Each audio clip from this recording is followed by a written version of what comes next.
매일 아침 하나님과 함께 누리는 하늘의 양식, 오늘 만나. 내가 내 집을 버리며 내 소유를 내던져 내 마음으로 사랑하는 것을 그 원수의 손에 넘겼나니 내 소유가 숲속의 사자같이 되어서 나를 향하여 그 소리를 내므로 내가 그를 미워하였으리로라. 내 소유가 내게 대하여는 문이 있는 매가 아니냐? 매들이 그것을 에워싸지 아니하느냐? 너희는 가서 들짐승들을 모아다가 그것을 삼키게 하라.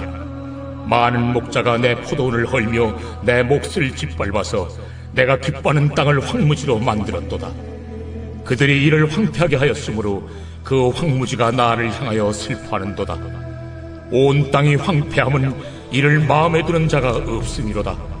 파괴하는 자들이 광야의 모든 벗은 산 위에 이르렀고 여호와의 칼이 땅 이 끝에서 저 끝까지 삼키니 모든 육체가 평안하지 못하도다.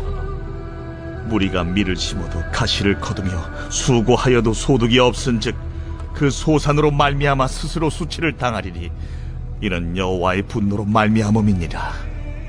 내가 내 백성 이스라엘에게 기업으로 준 소유에 손을 대는 나의 모든 악한 이웃에 대하여 여호와께서 이와 같이 말씀하시니라. 보라, 내가 그들을 그 땅에서 뽑아버리겠고 유다 집을 그들 가운데서 뽑아내리라. 내가 그들을 뽑아낸 후에 내가 돌이켜 그들을 불쌍히 여겨서 각 사람을 그들의 기업으로 각 사람을 그 땅으로 다시 인도하리니 그들이 내 백성의 도를 부지런히 배우며 살아있는 여호와라는 내 이름으로 맹세하기를 자기들이 내 백성을 가리켜 바알로 맹세하게 한 것 같이 하면 그들이 내 백성 가운데 세움을 입으려니와 그들이 순종하지 아니하면 내가 반드시 그 나라를 뽑으리라. 뽑아 멸하리라. 여호와의 말씀이니라. 하나님을 계속해서 반역하여 우상을 섬기는 이스라엘은 하나님의 심판으로부터 제외될 수가 없는 지경에 이릅니다.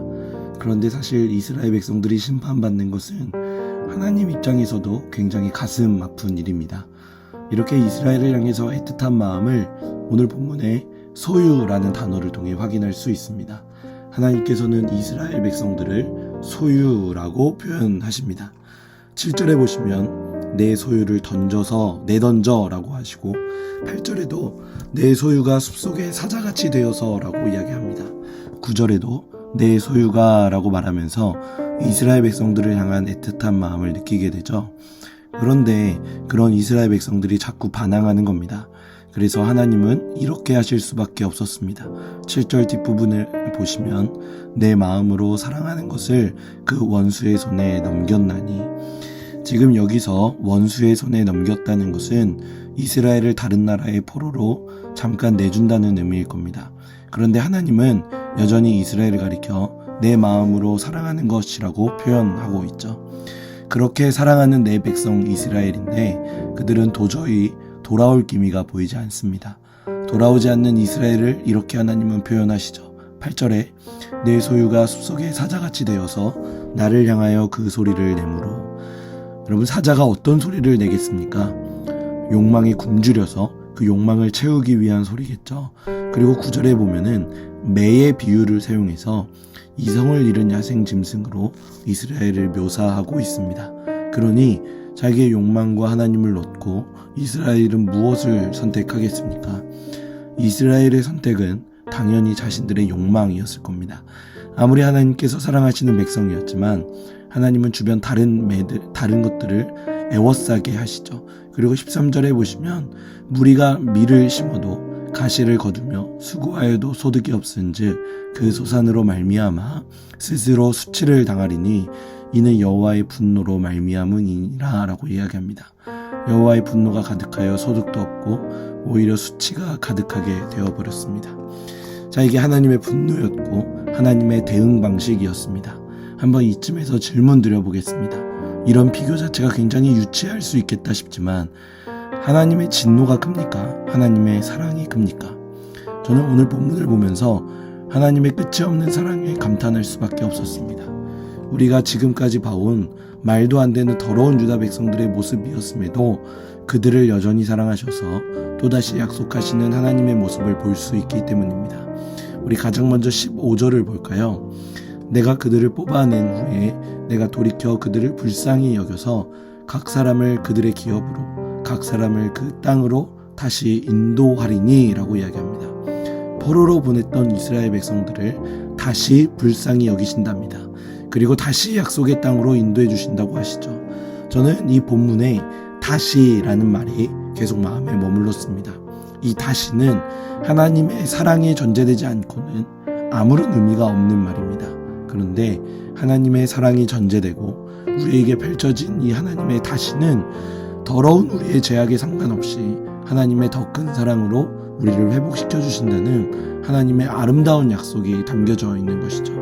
저는 이 말씀을 묵상하면서 하나님의 사랑이 이성적으로 이해가 되지 않았습니다. 어떻게 자신을 그렇게 냉정하게 버린 백성들을 다시 품어주실 수 있는 걸까? 아무리 하나님의 사랑이 커도 그게 가능할까라는 생각을 하게 되었던 거죠. 그런데 또 하나님께서 주신 마음은 이런 것이었습니다. 사실은 그런 내가 죄인이라는 것이죠. 우상을 섬기고 하나님을 떠나고 욕망을 따라서 살고 있는 죄인이 바로 나라는 것입니다. 그런데 만약 제가 하나님의 사랑에 대해서 의문을 가졌던 걸 그대로 제 자신에게 적용한다면 저는 회복할 기회가 전혀 없다라는 겁니다. 그렇다면 오늘 말씀에서 끝없는 사랑을 베풀어 주신 대상은 이스라엘 백성들뿐만이 아니죠. 바로 오늘을 살아가는 우리를 향한 하나님의 끝없는 사랑이라고 할 수 있을 겁니다. 하나님은 우리를 사랑하십니다.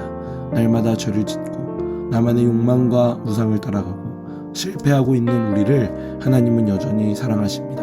맞습니다.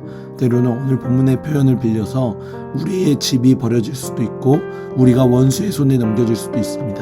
우리를 잠깐 미워하실 수도 있고 우리를 적들이 애워싸게 내버려 두실 수도 있습니다. 그러나 그 모든 것보다 하나님이 훨씬 크시다는 사실을 우리는 인정해야 합니다. 그 하나님의 사랑을 기억해야 합니다. 그 사랑으로 우리가 살 수 있기 때문입니다. 오늘 하루 그 사랑으로 살아가시길 소원합니다. 잠시 넘어지고 실패한 우리를 다시금 하나님의 때에 세워주시고 일으켜주시고 회복시켜 주실 것입니다. 하나님이 우리를 사랑하시기 때문입니다. 그 하나님의 사랑을 입은 사랑하는 성남제일교회 모든 성도 여러분, 오늘 하루 하나님의 사랑 가운데 아주 진하게 거하시길, 그런 하루 보내시길 주님의 이름으로 간절히 축복합니다.